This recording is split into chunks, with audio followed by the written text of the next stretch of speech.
guys, welcome back to my channel. Today is part 2 of a 3-part series of my 2020 favorites, and I've broken it down into skincare, makeup, and lifestyle.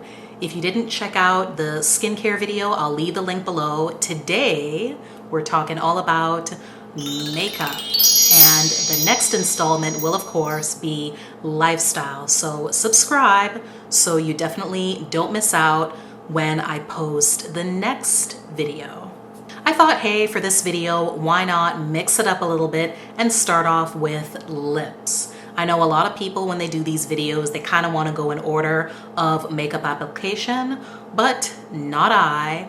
I'm gonna start off with my favorite lip products of 2020 and how fitting it would be for me to mention my probably #1 favorite lip product of all time. It has to be, because I've had it for forever. MAC's Cork lip liner is my #1 favorite lip product of all time, as well as 2020. It's my go-to for every nude lip I do. Of course, you don't have to ask. I'm wearing it today. It's just the best. Mid-tone, very warm brown. Gloss has always been a staple in my life. It will always be. I will always be a shiny lip girl. I am not about that matte life. I have 4 here. #1 that I'm wearing along with my Cork liner is from MAC. Definitely their Lipglass line in general has always been a favorite, but this shade that I'm pretty sure it did come out in 2020, this shade specifically is my #1 favorite shade in the Lipglass line they've ever done. It's called Primordial, and as you can see, it's a concealer shade. It is actually very close to one of the concealers. Let me show you. These are 2 concealers. I won't show you just yet. You'll have to wait to find out what the brand is, but these are 2. It's showing right there. Whatever. These are 2 of the concealers that I'm including in this list, and this is the lip gloss. See, it's very close to what I typically go for a concealer shade, but it definitely doesn't make me look washed out or dead. It's not that so far to the concealer-like look.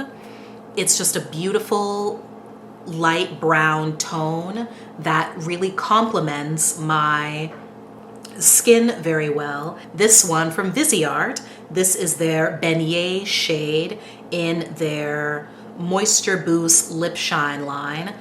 These lip glosses, I'm telling you, woo, I love the scent. They did a very sweet candy-like scent with these glosses, and I'm not mad about it. It is a very sheer gloss though. The color that you're seeing here, it's really not going to show up too well on my lips, especially if you have some very pigmented lips. You're not going to see the color too well, but it's incredibly shiny, very comfortable, which is my #1 thing with gloss. I want the shine. I don't want that gross thing that happens when you get those lines in between your lips as you open and close and speak. You don't get that with this. It does fade fairly quickly. It is one of those formulas that is not gonna last long, but I still love it. It's still a beautiful gloss. Hourglass. I finally tried out one of their glosses this year. I'll put all the shades down below, but this gloss is a lipstick. It's a lipstick in a gloss form. It's that potent. It's that opaque. You can definitely wear this all by itself. You will see the color, no question about it. It really coats your lips incredibly well. And my last gloss feature is from McGRATH. Again, another gloss that does stay for a considerable amount of time on the lips. Pat did a great job with these glosses. Beautiful shade range. This one, of course, is my favorite. when it comes to glosses, you're always gonna see me rocking nudes. One lipstick I have to show you is from MAC, and this one actually ended up being a replacement shade for me that worked out really well. My beloved Naturally Transformed has been discontinued, even though I still do have it. But of course, I didn't want to recommend something that you guys can't get. So I went out and kind of played around a little bit with some other brown toned lipstick shades that MAC has. And I found this one called Kinkster. And this is a great alternative to Naturally Transformed if maybe you had it in the past and you used all of yours up.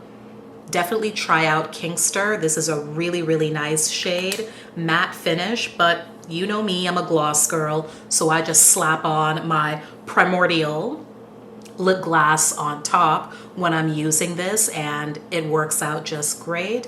Now I'm gonna move on to blush, because I don't know what happened to me in 2020.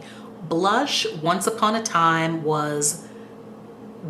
this is how I approached blush, because I just thought that it wasn't for me as a woman of color. It wasn't one of those makeup products that was really essential and would really do much for my face. Oh, but I was wrong. And I did pick up this one, and only this one. This is the Rosé Latte, very popular shade, I feel like it's become now. And this is just a beautiful cream blush that is very sheer. No matter what any of the shades look like in the pot, she has some very bold, bright ones, but they won't look like that on the cheek unless you build and layer them to be very bright. But they go on very smooth, very evenly. Another great find this year was from Jouer. This is actually one of their blush duos that they've had for quite some time now. They've had these duos for a while, but this particular shade duo they didn't have, and that was why I never tried these duos in the past. These duos are very popular, lots of people like them, but when I look at the shade range, I didn't see anything that stood out to me until they came out with this one. This is called Passion, and it has Treasure Me, which is this very beautiful shimmery orange, burnt orange shade, and also Cherish Me, this kind of rosy brown tone. And coupled together, layered together, they look beautiful. Separately, they look beautiful, but they're both really tried and true shades for deeper skin tones. I also picked up another NARS single. I've told you guys before in the past, my two favorite brands of all time for single blush is MAC and NARS. I think they both do a better job than anyone. And finally this year, I went out and got my Exhibit A blush from NARS. That's it right here, right next to another NARS favorite, Taj Mahal, but this is the one I want to focus on. It is one of the best blushes, again, for deeper toned individuals. It's a beautiful reddish orange that is just the most perfect, just fresh in from a nice walk out in the crisp winter air. It gives you that typical, natural, flush to the cheek that you would get if you did just come in from being outside in the cold for a long period of time. Scott Barnes, the one and only, and his Chic Cheek blush palette. This is what the cover looks like, and these blushes are beautiful.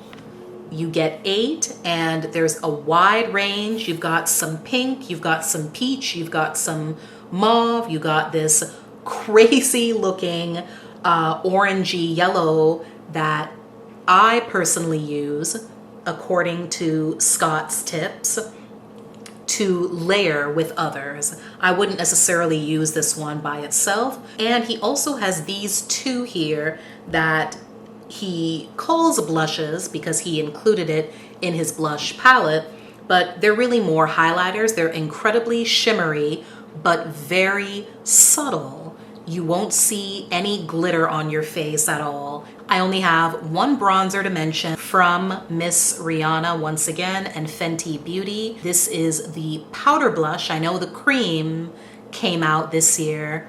Wasn't really my favorite, so I just continued using my powder. Loved using this all year. I love that there's no kick up with this bronzer. I really have to get in there and really layer it up to get a deeper type of a look if I should want to, but the initial application is very soft, very sheer, very natural looking. This year I almost completely abandoned powder highlight. I don't know what happened to me. I just wasn't checking for any of my regular powder highlighters that I used so much in the past. I really got into focusing on more of an inner glow when doing my makeup. So I went ham using my MAC Strobe Cream and my Charlotte Tilbury Hollywood Flawless Filter. Both of these products were my go-to highlighters for the year. I use them under my makeup. I even use them on top of my makeup at times, but I really enjoyed specifically using these as a base under my makeup and letting that glow shine through. They don't make your skin look overly greasy. I'm combo oily skinned, so I've never had problems with either one of these making me look too greasy. Now let's get into some face makeup, my favorite part of makeup. And I have two foundations here for 2020 that were standout winners to me. One is a tried and true, one is brand new to the market. We gotta take it back to MAC with their Studio Fix powder. The Studio Fix Powder Plus Foundation is just a phenomenal powder foundation like no other. No one's powder foundation range can touch MAC's. That's number one off the bat. The shade range is incredible. The formulation's incredible. You have buildable coverage, sheer it all the way down and make it a very light coverage, build it all the way up to full for a special event. You know, this is one of those powder foundations I would use going out to a special event. You know, everybody thinks that's what creams and liquids are for. I would use this as my base going out to a special event. That's how great the coverage is. That's how great it makes you look. NARS again for the win. I have a few NARS products in this video, and this soft matte foundation, I'm wearing it today in the video. I have never used a foundation quite like this. This foundation is unlike anything I've ever experienced. Warning number one, if you use too much, you'll hate it. You need to start with a pea-sized amount, nothing more. Highly recommend using a damp beauty sponge to apply it. You can also do it with your fingers as well. That's how NARS always recommends you to apply their foundations, but a damp beauty sponge will do just fine. And please start off with a very small amount and build from there. It covers everything. It leaves a beautiful, soft matte finish. The coverage is impeccable. The shade range is wonderful. NARS always does a great job of that.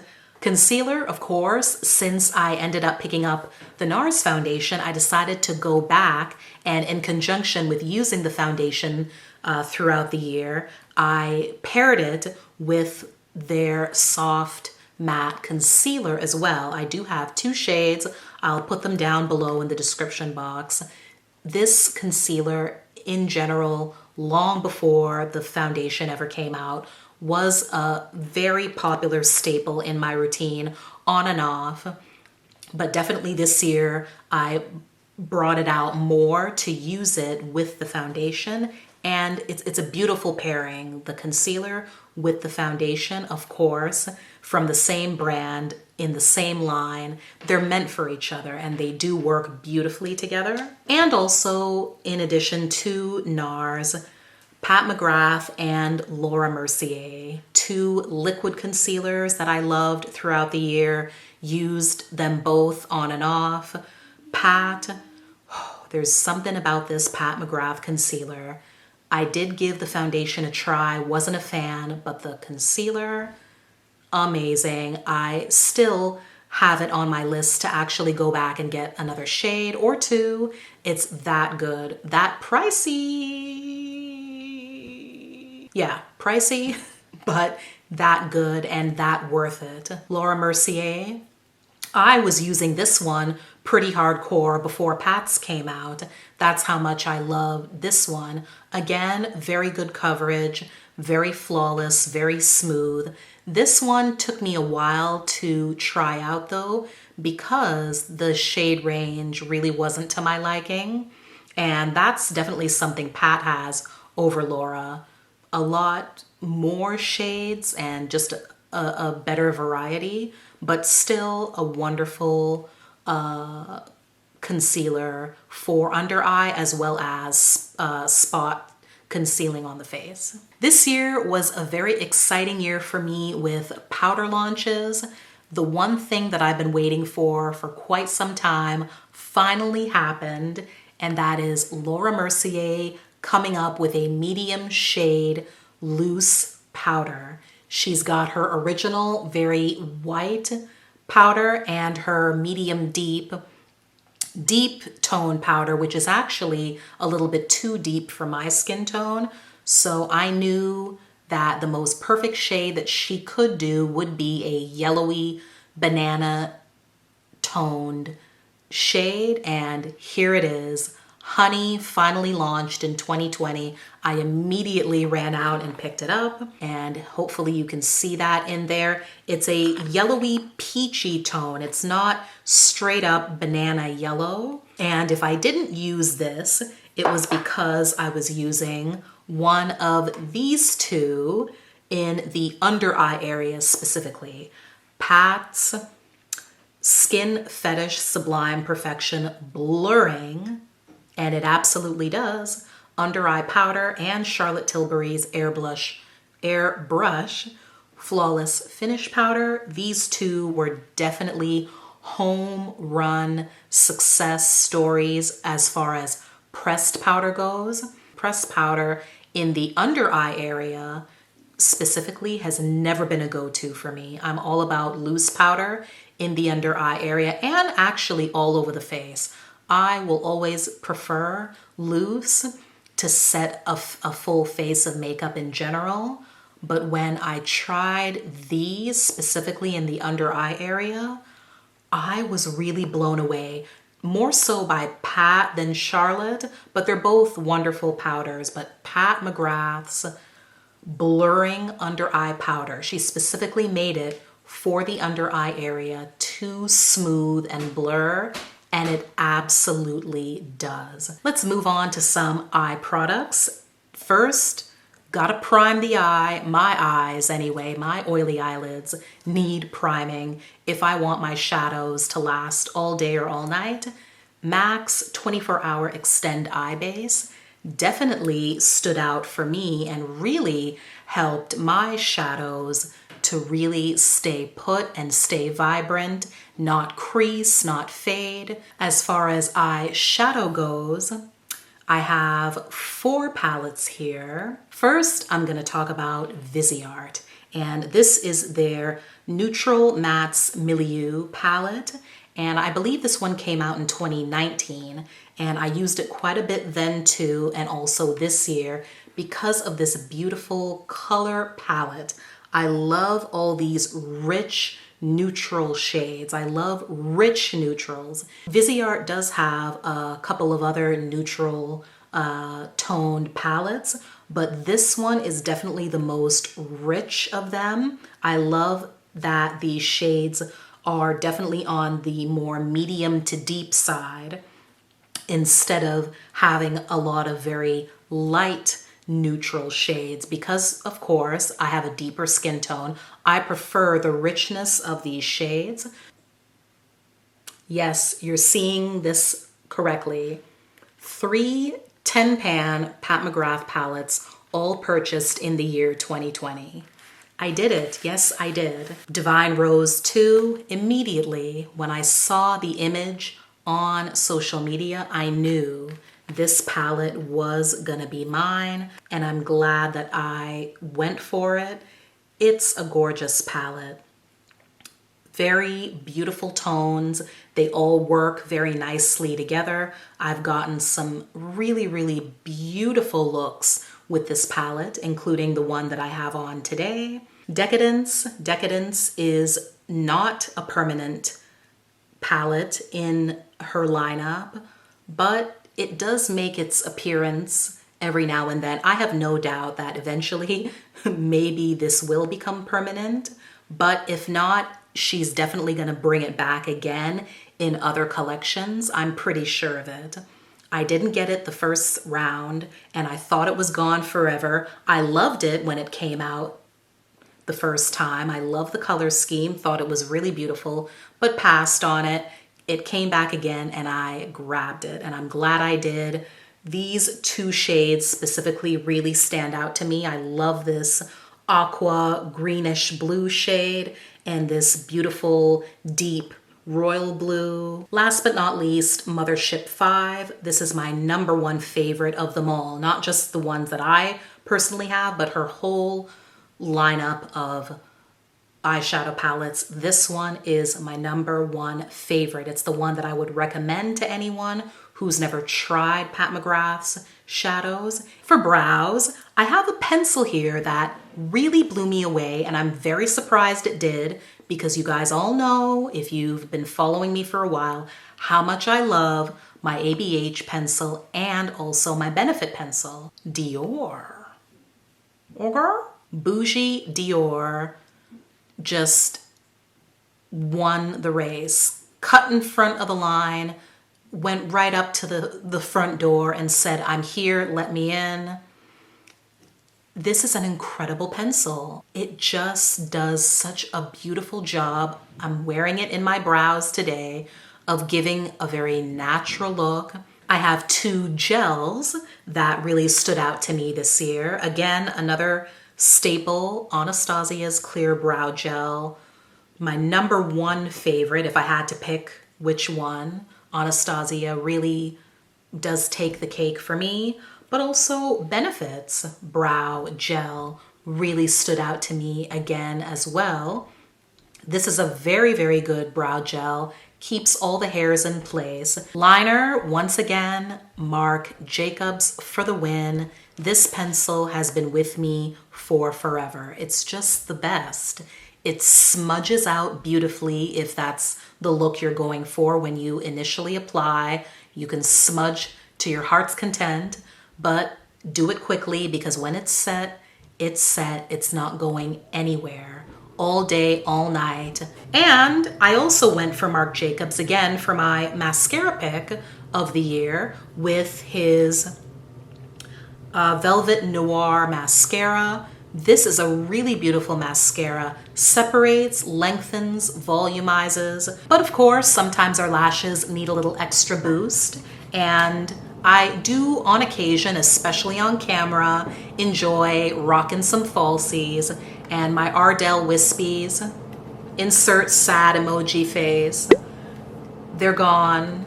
This pack has been used down to the ground all year. I use these lashes so much and they stand up to multiple uses.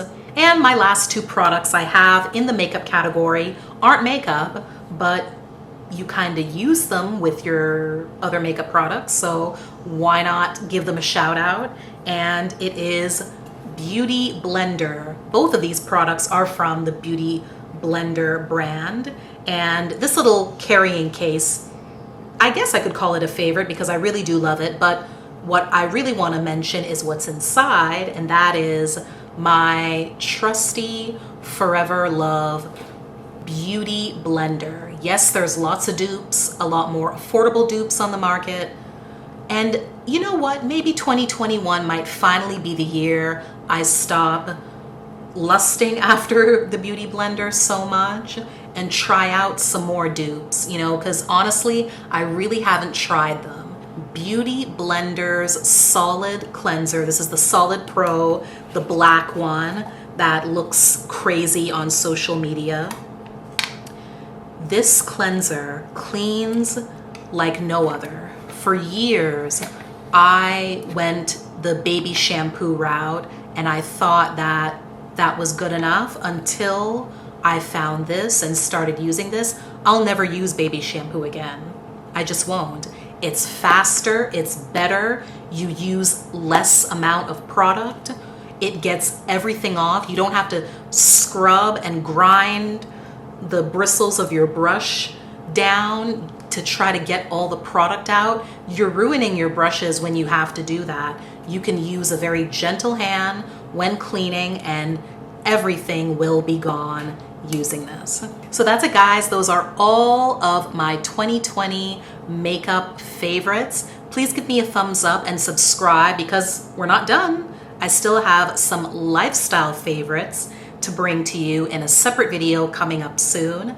Please let me know down below what some of your makeup favorites that I didn't mention for the year 2020. Let me know. I always love checking out new products, and also let me know if you agree with any of these favorites, if any of my favorites are yours too, how you've been using them and loving them.